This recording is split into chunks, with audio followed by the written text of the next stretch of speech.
À la lecture d'Éphésiens 3, 17, 21, 4, 1, 10, nous avons l'expression corporative de l'homme céleste. Le fait que le Seigneur Jésus et l'homme céleste est traité en divers points.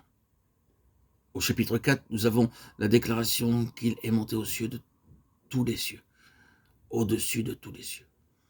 Tandis que tout ce qui suit dans le chapitre est relatif à l'expression présente de l'homme céleste comme étant ici dans le monde. Nous avons déjà remarqué ce trait caractéristique dans l'évangile de Jean, car nous avons vu là l'homme céleste en personne comme à la fois présent ici dans le monde et en même temps dans le ciel. Maintenant, nous sommes de nouveau confrontés avec cela dans Éphésiens. Mais cette fois-ci, dans un sens plus large. Car ici, nous avons affaire avec l'expression corporative du même homme céleste dans son corps, l'Église. Ces deux sont un, non pas simplement par leur relation, mais par leur vie même. Un dans leurs ressources, un en pensée, un dans leur conscience, un dans leur nature, un dans les lois de leur vie, un dans leur but, un dans leur méthode, un dans leur temps. Il n'y a rien qui se rapporte à eux en tant qu'hommes célestes, en lequel ils ne sont pas un. Ce n'est pas simplement l'unité qui découle d'une compréhension ou d'un accord, mais celle qui résulte d'être un en substance, un en essence. De nouveau, nous parlons de Christ en tant qu'homme céleste, et non pas de lui en tant que Dieu. Dans cette expression corporative, il n'est pas question du corps agissant pour la tête, ou de l'Église agissant pour le Seigneur.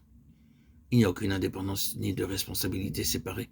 C'est le Seigneur lui-même qui continue sa propre vie et qui travaille dans son corps et par le moyen de celui-ci. Le tout constitue un seul homme.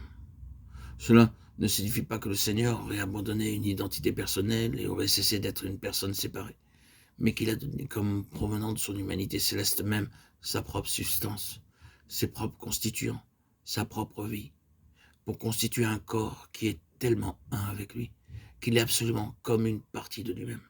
C'est cela le corps de Christ tel qu'il est présenté ici. C'est cela l'homme céleste exprimé corporativement. Le corps, l'Église, n'a jamais été destiné à être quelque chose en lui-même. Mais depuis l'éternité, il a toujours été destiné à être la plénitude de celui qui remplit tout en tous. Il n'a donc aucune existence indépendamment de lui, ni n'a d'existence indépendamment du dessein de Dieu en lui.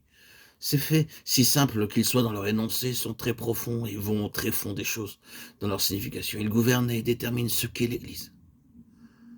Rien de ce qui porte le nom d'Église selon le sens de ce terme dans le Nouveau Testament et qui n'a pas la continuation de son Fils dans cet univers n'existe dans la pensée de Dieu. Or, cela implique plusieurs choses et celles-ci sont présentées. Premièrement, ceci concerne l'unique vie qui se trouve dans tous les membres de Christ, par le Saint-Esprit. Il y a un seul esprit, vous efforçant de conserver l'unité de l'esprit. Il y a l'unique vie par le Saint-Esprit. C'est seulement ainsi que Christ parvient à sa plénitude dans son corps qu'est l'Église accomplie. L'Église accomplit alors la pensée divine pour son existence qu'elle parvient au but divin. La seconde chose, qui est en réalité une partie des mêmes vérités, mais avec peut-être une application un peu plus étroite de cela, est la nécessité de considérer et de conserver avec diligence une vie de relation réciproque et d'interdépendance. C'est quelque chose qui doit tout d'abord être reconnu, pris en compte, et puis quelque chose que nous devons être diligents à maintenir. C'est-à-dire, tous les membres de Christ sont liés, et il y a une relation mutuelle. Nous ne sommes pas autant de parties séparées, de fragments d'individus, nous sommes tous liés pour former une unité, une seule vie en Christ.